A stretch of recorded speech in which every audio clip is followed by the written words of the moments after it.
नमस्कार दोस्तों, कैसे आप सब? आशा करता हूँ मस्त होंगे। दोस्तों, आज हम ड्रिप लाइन के बारे में सारी चर्चा करेंगे। हमें ड्रिप लाइन में कौन-कौन सी सामग्री इस्तेमाल होती हैं और ड्रिप लाइन जब भी हम चयन करें कि यदि आप नए किसान हैं, तो आपको सबसे पहली ये सावधानी बरतनी पड़ती है कि हम ड्रिप लाइन जो भी इस्तेमाल कर रहे हैं, वो किस फसल के लिए इस्तेमाल कर रहे हैं, हमारी मोटर कितने एचपी की है, पानी हमारे पास कितना उपलब्ध है।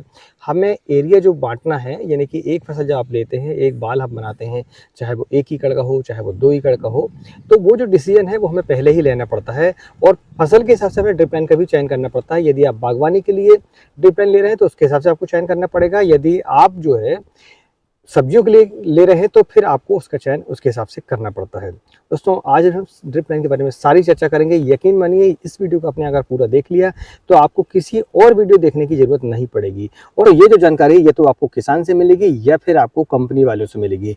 यदि वो जानकारी आप कंपनी वाले से लेते हैं तो फिर वो उनका फ़ायदा देखते हैं पहले, इसके बाद फिर आपका फ़ायदा देखेंगे। तो मैं एक किसान हूँ और किसान की दृष्टि से आपको बताऊँगा कि आप जब भी ड्रिप लाइन का चयन करें तो आपको कौन-कौन सी सावधानी बरतनी पड़ती है, आप पैसे कैसे बचा सकते हैं और आपका जो डिसीजन है वो कैसे सही हो सकता है। तो नमस्कार, मैं हूं राकेश साहू, आप देख रहे हैं एग्रीजीवन बातें किसान की। चलिए वीडियो की शुरुआत करते हैं और जानते हैं ड्रिप लाइन के बारे में सारी जानकारी।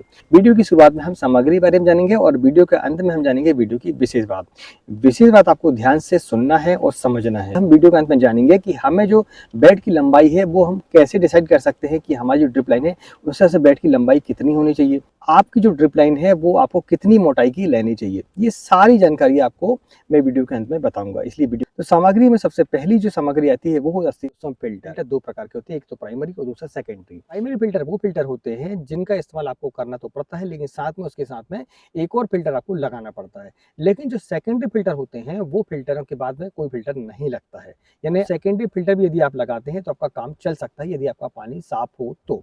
यदि आपका जो पानी है वो ज़्यादा दूषित है, उसमें कचरे वगैरह ज़्यादा है, तो आपको एक प्राइमरी फिल्टर लगाना पड़ता है।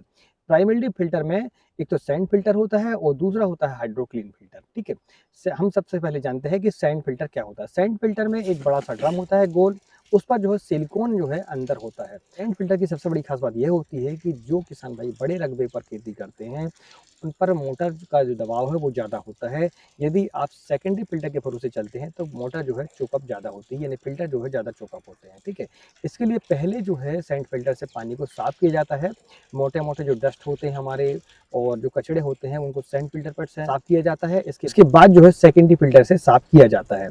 तो सैंड फिल्टर की सबसे बड़ी खास बात ये है कि ये मोटे-मोटे डस्ट को बड़े आसानी से रोक लेता है, लेकिन बारीक जो हमारे डस्ट पार्ट होते हैं, कचड़े होते हैं, उनको वो नहीं रोक पाता है। ठीक है, तो ये उसका लाभ है कि आप ज़्यादा जो रकबे पर खेती करते हैं उन किसान भाइयों को उनका इस्तेमाल करना चाहिए। दूसरा, जो लोग नदी से बहते हुए पानी को, तालाब से जो पानी लेते हैं, उन किसान भाइयों को भी सैंड फिल्टर का इस्तेमाल करना चाहिए। सैंड फिल्टर की जो कीमत है वो लगभग 50,000 रुपये से लेकर 1 लाख रुपए तक हो सकती है और भी ज़्यादा हो सकती है। ठीक है, साइज के हिसाब से तो ये कीमत में भी थोड़ा ज़्यादा होता है। सेकंड फिल्टर है दोस्तों हमारा हाइड्रोक्लीन फिल्टर। तो हाइड्रोक्लीन फिल्टर का इस्तेमाल उन किसान भाइयों को करना चाहिए जिन किसान भाइयों के पानी में जो भारी मटेरियल है वो होने चाहिए। ठीक है, जैसे रेत वगैरह है, पत्थर है, मिट्टी है।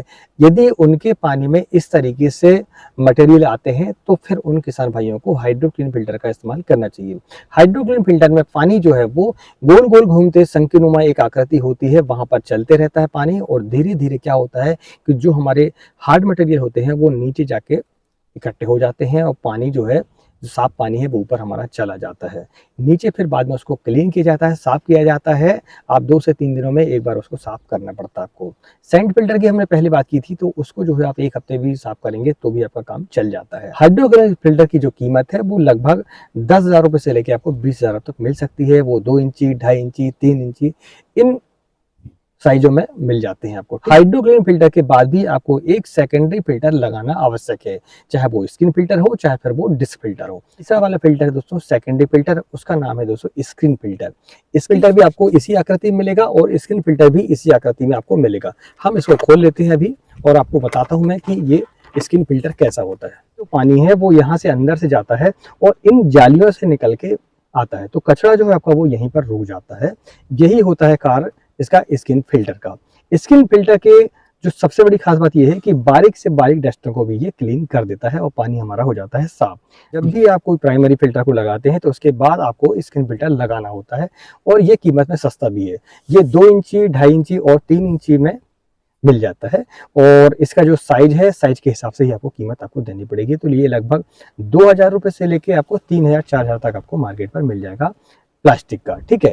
लोहे वाला जो है थोड़ा सस्ता आता है, लेकिन लोहे वाले का इस्तेमाल आपको नहीं करना है कि उसमें जंग लगने की समस्या ज्यादा आती है। डिस्क फिल्टर दोस्तों इस तरीके से होता है। आप जो ये बारीक बारीक इसमें प्लास्टिक की डिस्क देख रहे हैं, इस पर बारीक बारीक जो है इसमें लाइनें होती हैं, ठीक है। तो यहाँ से पानी जो है गुजरता है और इसके अंदर से जो है पानी यहाँ से निकलकर आपकी ड्रिप लाइन पर जाता है। तो ये जो डिस्क फिल्टर है, इसको साफ करने का बहुत आसान है। इसको आप इस तरीके से खोलते हैं, ये आपका ऐसा निकल जाता है। तो ये फिर क्या करते हैं, इसमें पानी में आप डूब देते हैं और उसको बढ़िया सफाई करने के बाद फिर से आप इसको लगा सकते हैं। मगर एक समस्या इसमें ये है कि आप इसको 5 घंटे में एक बार आपको साफ करना पड़ेगा। लेकिन यदि इसके पहले आप सैंड फिल्टर या फिर हाइड्रोक्लोरिन फिल्टर लगा लेते हैं, तो फिर इसको आपको 24 घंटे में एक बार भी आप साफ करते हैं तो आपका काम हो जाता है। इसमें बारीक से बारीक जो डस्ट है वो भी आपकी यहीं पर रुक जाते हैं। बिल्कुल भी संभावना नहीं है कि आपके ड्रिप लाइन पर आगे चलकर किसी प्रकार की गंदगी पहुंच सके। बहुत ही महीन होगी, वही जा सकती है, ठीक है, जो कि पानी में घुलनशील हो, जैसे मिट्टी वगैरह, ठीक है। बाकी जो हमारे मेटल पार्ट होते हैं वो सारे इसमें रुक जाते हैं। तो ये रहा दोस्तों आपका डिस्क फिल्टर। इसकी जो कीमत है वो भी आपको लगभग 2500 रुपये से लेके 5000 रुपये तक देखने को मिलेगी। हाँ, एक और ख़ास बात यह है कि स्किन फिल्टर और डिस्क फिल्टर ये आजकल ऑटोमेटिक और सेमी ऑटोमेटिक भी आने लगे हैं। ऑटोमेटिक का मतलब यह होता है कि ये जैसे ही इसमें डस्ट ज़्यादा आती है तो प्रेशर इसमें मीटर गेज लगा होता है, वो मीटर गेज के हिसाब से जो है इस पर जो है अपने आप सफाई इसमें हो जाती है, ठीक है। सेमी ऑटोमेटिक का मतलब ये होता है कि आप पानी चलते हुए, यानी मोटर आपको बंद नहीं करनी है और आपको इसकी जो है बॉल को घुमाने के बाद आप जो है उसको साफ कर सकते हैं। ये होता है सेमी ऑटोमेटिक। स्किन फिल्टर में भी इसी तरीके से आजकल सेमी ऑटोमेटिक और ऑटोमेटिक आने लगे हैं और उनकी जो कीमत है वो भी आपको फिर ज़्यादा चुकानी पड़ेगी। लेकिन यदि आप छोटे किसान हैं, आपके पास ज़्यादा बजट नहीं है, तो आप इसको भी इस्तेमाल कर सकते हैं। कोई बड़ा मेहनत का काम नहीं है, आपको मोटर बंद करनी है और इसको क्लीन करके फिर से आपको लगा देना है। तो ये रहा दोस्तों आपका डिस्क फिल्टर, हम इसका इस्तेमाल कर रहे हैं। दोस्तों इन सब जानकारियों को इकट्ठा करने में और इनको आपके सामने प्रस्तुत करने में काफ़ी मेहनत लगती है। यदि ये आपको मेहनत पसंद आती है तो वीडियो को एक लाइक जरूर करें और चैनल पहली बार आए तो चैनल को सब्सक्राइब करें, ताकि आपको इसी तरीके से खेती संबंधी जानकारी आपको मिलती रहेगी। इसके बाद जो आपको सामग्री इस्तेमाल करनी पड़ती है वो दोस्तों करनी पड़ती है वेंचुरी, ठीक है। वेंचुरी का काम होता है पौधों को खाद देना। जब भी आप पानी देते हैं तो पानी के साथ में जो घुलनशील खाद होती है हमारी, उनको भी आपको देना पड़ता है। जैसे 52-34 है, 19-19 है, 12-61 है, इनको आप देते हैं। तो वो आप कैसे देंगे, वो देंगे आप वेंचुरी के माध्यम से, या फिर आपको एक छोटी मोटर लगानी पड़ेगी। पानी की जो मोटर होती है हमारी घरेलू नल वगैरह में जो इस्तेमाल करते हैं, उसको हमें लगाना पड़ता है। तो फिर वो पानी खींच के और आपको उसमें देगी। वेंचुरी की जो कीमत है वो लगभग 2500 रुपये से लेके 3000 रुपये तक हो सकती है, आपके एरिया के हिसाब से, कंपनी के हिसाब से, ठीक है। लेकिन लगभग जो कीमत है वो आपकी 2500 रुपये से 3000 तो आपको मार्केट पर मिल सकती है। एक बाल होती है, बाल को आप जैसे ही 45 डिग्री पर उसको रोटेट करते हैं तो फिर आपका जो पानी है वो सीधा ना जाकर आपका वेंचुरी के पाइपलाइन के होते हुए जाता है और वहां पर एक वैक्यूम जनरेट होता है। तो आपके जो ड्रम में जो खाद रखी हुई है वो वैक्यूम के थ्रू जो है ऊपर आती है और आपके जो पानी है उसके साथ में मिक्स होकर पूरे प्लांटों पर आपकी चली जाती है। इसका काम यही होता है। मोटर भी यही काम करती है। यदि आपके पास वेंचुरी नहीं है, आप मोटर लगाना चाहते हैं, बड़े किसान हैं आप, तो फिर आप जो मोटर का जो सेक्शन है वो आप ड्रम में लगा दें और रिवरी पाइप को जो है आप पाइपलाइन में अटैच कर दें। तो आपकी जो खाद है, वाटर सॉल्युबल खाद है, वो आपकी ड्रिप लाइन पर चली जाएगी, ठीक है। वेंचुरी के बाद आपको पाइपलाइन लगानी होगी। पाइपलाइन 2.5 इंची आप लेंगे, ठीक है। जो मेन लाइन होगी आपकी 2.5 इंची पाइप आपको लेना पड़ेगा पीवीसी का। उसको अंडरग्राउंड आप कर सकते हैं, चाहे तो ओपन भी आप लगा सकते हैं, ठीक है। इसके बाद फिर आपको सब लाइन लगानी पड़ेगी। बॉल के बाद आप कितने एकड़ में खेती करना चाहते हैं, एक एकड़ की 4 बाल बना सकते हैं आप, चाहे तो 2 बाल बना सकते हैं आप, चाहे तो फिर 4 का इकट्ठा भी आप बना सकते हैं। यदि आपके पास मोटर बड़ी है तो फिर आप बाल को बड़ी भी कर सकते हैं। लेकिन यदि आपने मान लो मोटर 2 HP की रखी हुई है तो फिर आपको 1 एकड़ का बाल ही बनाना पड़ेगा। इसके बाद दोस्तों आती है आपकी पाइपलाइन। इस पर बारीक बारीक ये ड्रिपर होते हैं, यहाँ से पानी आपका निकलता है। ये जो इसकी लंबाई है ये भी आपको पहले ही चयन करना पड़ता है फसल के हिसाब से। इनकी जो लंबाई है, ड्रिपरों की लंबाई जो है 1 फीट, आपका 14 इंच, फिर 24 इंच, 36 इंच, 48 इंच फसल के हिसाब से, ठीक है। बागवानी में जो इस्तेमाल की जाती है वो पाइपलाइन होती है प्लेन। यदि मान लो आपको 8 फीट पे पानी आपको देना है तो फिर जो प्लेन लेटर होते हैं, यानी उसमें ड्रिपर नहीं होते हैं, वहाँ आपको होल करके एक अलग से ड्रिपर उसमें लगाना पड़ता है, ठीक है। 4 फीट पर, 5 फीट पर आपको अपनी इच्छा के हिसाब आप लगा सकते हैं उसको। लेकिन सब्जियों के लिए जो है अधिकतर जो है 1 फीट वाली पाइपलाइन आपको इस्तेमाल करनी पड़ती है। यानी यहाँ पर जो आपका ये ड्रिपर है वो इस ड्रिपर से इस ड्रिपर की जो दूरी है वो आपकी 1 फीट होनी चाहिए, क्योंकि आप टमाटर लगाएंगे तो 1 फीट में लगाएंगे, है ना। जो सारी फसलें हमारी वो अधिकतर 1 फीट पे लगती है। आपको 2 फीट में भी इसके बाद लगाना है तो कोई दिक्कत नहीं है इसमें, आप 2 फीट पर भले ही होल कर दें, इसमें आप पौधा लगा लें, मगर आपको ड्रिप लाइन जो है आपको 1 फीट लेनी है यदि आप सब्जी की खेती करते हैं तो, ठीक है। हाँ, बागवानी करते हैं तो फिर आप अपने हिसाब से चयन कर सकते हैं उसका। तो इस पर जो ड्रिपर होते हैं ये भी बहुत ही महत्वपूर्ण है। ड्रिप, तो ये जो ड्रिप लाइन है ये खरीदने के पहले आपको डिसीजन लेना पड़ता है कि आपको जो पानी है वो कितना देना है। यानी एक पौधे को जब भी आप मोटर चालू करते हैं, आपकी ड्रिप लाइन से पानी गुजारते हैं, तो फिर वो 1 घंटे में कितने लीटर पानी आपके पौधे को देगा। पानी देना ही सब कुछ नहीं होता, कितने समय में कितना पानी देना है वो भी महत्वपूर्ण होता है। यदि आप लंबी खेती करते हैं तो फिर आपको जो ड्रिप लाइन है वो ऐसी रखनी पड़ेगी कि आपकी जो एक ही बाल है वो सारा काम कर ले, ठीक है। यानी 4 एकड़ का एक प्लाट है आपका और मोटर मान लो आपको 5 HP की है, तो फिर 5 HP की मोटर के हिसाब से आपको 1 लीटर वाला ड्रिपर लेना पड़ेगा। आप इसको ऐसा समझें कि आपकी जो मोटर है वो 1 घंटे पर कितना पानी देती है और आपकी जो ड्रिप लाइन है वो 1 घंटे पर कितना पानी देती है, ठीक है। इसके साथ कैलकुलेशन करना पड़ेगा मोटर का भी और पाइपलाइन का। लेकिन जहां तक सब्जियों की खेती की बात है तो वहां पर आपको कम से कम जो है 1 लीटर पानी आपको प्रति घंटे आपको देना पड़ेगा पौधे को, ठीक है। यानी आपको 4 लीटर पानी देना है तो 4 घंटे मोटर चलानी पड़ेगी इसके लिए। यदि आपकी ड्रिप लाइन 4 घंटे प्रति लीटर वाली तो 1 घंटे में आपको 4 लीटर हो जाता है, लेकिन इतना आपको नहीं देना है, आपको धीरे धीरे पानी देना है, ड्रिप का यही मतलब होता है। इसके बाद जो लंबाई है आपकी वो भी आपको डिसीजन इसी समय लेना पड़ेगा कि आपको लंबाई कितनी होनी चाहिए। ये जो पाइप की मोटाई देख रहे हैं आप, ये 16 mm है हमारा, इसमें 12 mm भी आता है, 14 mm भी आता है, 20 mm भी आता है। इसका डिसीजन भी आपको पहले ही लेना पड़ेगा। हम वीडियो के अंत में यही जानेंगे कि आपको जो ड्रिपर की मोटाई है वो कितनी लेनी चाहिए आपकी सब्जियों के हिसाब से, आपकी बेड की लंबाई के हिसाब से, ठीक है। तो ये रहा दोस्तों आपका आखिरी पॉइंट, ठीक है। इसके बाद जो आपको सामग्रियां लगती हैं वो आपको जैसे बाल है, एंड कैप है, ठीक है। तो ये सारी रिटर्न बाल है आपकी, और आपका जो फ्लैश बाल होती हैं आपकी वो होती हैं जो गंती में आप लगाते हैं, ठीक है। तो वो छोटी छोटी सामग्रियां होती हैं, तो उन सामग्रियों को आपको ज्यादा समझने की आवश्यकता नहीं है, क्योंकि वो छोटी छोटी सामग्रियां हैं और वो जैसे ही आपके हाथ में आएंगी तो आप उसको समझ जाएंगे कि उनको कहाँ लगाना है और कैसे लगाना है। जैसे ये ड्रिप लाइन है, आखिरी में आपको एंड कैप लगानी पड़ती है, इस तरीके से वो एंड कैप लग जाती है, यहाँ पर पानी आपको रुक जाता नहीं है तो कुछ नहीं है, आपको ऐसा लेना है, मोड़ना है और यहाँ पर एक तार कस देनी है, वो भी हो जाता है काम, ठीक है। इसमें ज्यादा पैसे खर्च करने की आवश्यकता आपको नहीं है। पानी को बंद और चालू करने के लिए बाल का इस्तेमाल किया जाता है। जो फ्लैश बाल होती है उसको फ्लैश बाल से आप खोलते हैं आखिरी में, तो फिर वहां से पानी निकलना, आपका जो आपका गंदा पानी है वो लास्ट से निकल जाता है। इस बार फिर आप उसको बंद कर देंगे, चालू मोटर में आपको करना पड़ेगा ये, और आपका पानी फिर से चालू हो जाता है, साफ पानी आपका आ जाता है। अभी हमने सामग्री बारे में सारी चीजें जान ली हैं, अब हम जानते हैं वीडियो की विशेष बात। विशेष बात में बढ़ने से पहले मैं आपको बता दूं, यदि इस चैनल पहली बार है तो चैनल को सब्सक्राइब करें, और जो आपको जानकारी हमने दी है वो पसंद आती है तो वीडियो को एक लाइक जरूर करें। अब आपके मन में कन्फ्यूजन ये होगा कि आपका जो प्लाट है मान लीजिए वो 500 फीट लंबा है, 400 फीट लंबा है, 300 फीट लंबा है, तो आपके मन में ये कन्फ्यूजन हो सकता है कि आपको जो ड्रिप लाइन है, आपकी जो बेड है वो कितनी लंबी होनी चाहिए। बेड की लंबाई डिसाइड करने का फार्मूला एक ही है दोस्तों, कि आपने यदि ये 16 mm वाली ड्रिप लाइन ली है, ठीक है, तो आपको इसकी जो बेड की लंबाई है वो लगभग 200 फीट से लेकर 250 फीट तक करनी है। वो इसलिए करनी है क्योंकि इसमें यदि आप लंबाई बढ़ा देंगे तो जो पानी वहां से गुजरेगा, तो जो ड्रिपर इसमें पहले पड़ेंगे उसको पानी मिल जाएगा, आखिरी में पानी नहीं मिलेगा। तो आपको ऐसी लंबाई पहले चुननी पड़ेगी कि आपके हर पौधे को, यानी कि मैंने जैसे आपको बताया था कि 1 लीटर पानी पर पौधे को चाहिए, तो 1 लीटर पानी जो फर्स्ट पौधा है उसको भी मिलना चाहिए और आखिरी वाले को भी मिलना चाहिए। लेकिन आपने अगर दूरी उसकी ज्यादा कर दी है, ड्रिप लाइन की लंबाई उसमें ज्यादा कर दी है, तो फिर आखिरी वाले जो पौधे हैं उसको पानी आपको कम मिलेगा। अगर प्रेशर बढ़ाएंगे तो ये पाइपलाइन जो आपकी फट जाती है, ठीक है। तो ये आपको चुनना पड़ेगा पहले।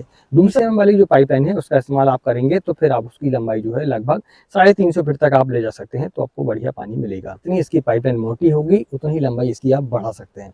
लेकिन नॉर्मली जो है 16 mm वाली ड्रिप लाइन हम इस्तेमाल करते हैं, तो जो बेड की लंबाई है वो आप 200 फीट से लेकर 250 फीट तक रखेंगे, तो उस पौधे को पानी बराबर मिलेगा और खाद भी मिलेगी, ठीक है। फर्टिलाइजर आपको देना है। पता चला कि इस इधर का पौधा शुरुआत का जो है आपका बहुत ही हरा है, बहुत ही हेल्दी है, और आखिरी का जो पौधा है आपका वो उतना बढ़िया नहीं है। तो ये दोस्तों लंबाई इस तरीके से हम तय करते हैं। अब हम जानते हैं कि हम डिस्चार्ज जब हम तय करते हैं तो उसके साथ मोटर कैसे रखनी पड़ती है, यानी आप कैसे कैलकुलेट करेंगे कि आपकी जो 2 HP की मोटर है वो एक बार में कितने एकड़ को कवर करेगी। आपने जो ड्रिपर इस्तेमाल किया है, मान लीजिए ये 1 लीटर प्रति घंटे वाला है, ठीक है, तो आपने 1 एकड़ में बाल आप बनाएंगे तो लगभग 8000 पौधे, 8000 ड्रिपर आपके होंगे, ठीक है। तो मान लीजिए आपकी जो मोटर आपने इस्तेमाल की है 2 HP की, उसका जो डिस्चार्ज है वो 10,000 प्रति घंटे का है, ठीक है, यानी कि 1 घंटे में जो मोटर है वो आपको 10,000 लीटर पानी देती है। तो उसके हिसाब से आपको ड्रिप लाइन रखनी पड़ेगी, उसके हिसाब से आपको बाल भी रखनी पड़ेगी। तो यदि आपकी मोटर 10,000 लीटर पानी दे रही है तो आप 8,000 लीटर पानी इसको देंगे 1 घंटे में, तो ये पर्याप्त हो जाएगी। थोड़ा प्रेशर इसमें ज़्यादा रखना पड़ेगा आपको, तो आपका जो पानी है वो हर पौधे को 1 घंटे में 1 लीटर मिल जाएगा। लेकिन वहीं अगर हम ये 2 लीटर वाला इस्तेमाल कर लेते हैं तो फिर जो पानी आपको कम पड़ेगा, है ना? वो आपको पानी कम पड़ेगा उसका, और मोटर के जो प्रेशर है वो नहीं आ पाएगा।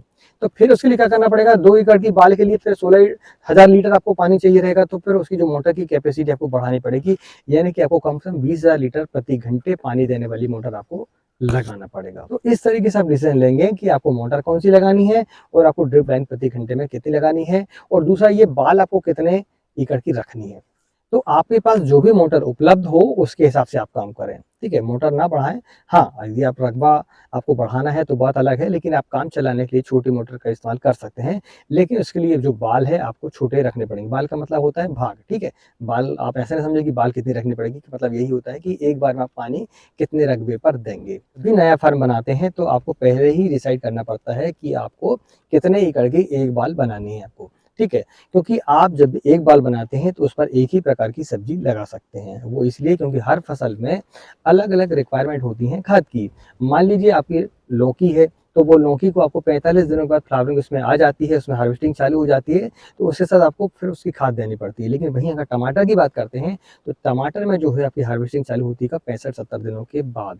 तो उसके साथ सबको खाद देनी पड़ती है। तो मान लीजिए आपने लौकी और टमाटर को एक साथ लगा लिया, तो फिर आपको दिक्कत होगी, उसके फूल आएँगे, उसके फल लग जाएँगे, उसके फल लगते रहेंगे और उसके पता चला हार्वेस्टिंग खत्म हो गई, फसल ही समाप्त हो गई, तो फिर आपका आधा जो प्लाट है वो खत्म हो गया, तो वहाँ की जो खाद है वो आपको फिर बेकार जाएगी आपकी। तो इस तरीके से आपको डिसाइड करना पड़ता है पहले।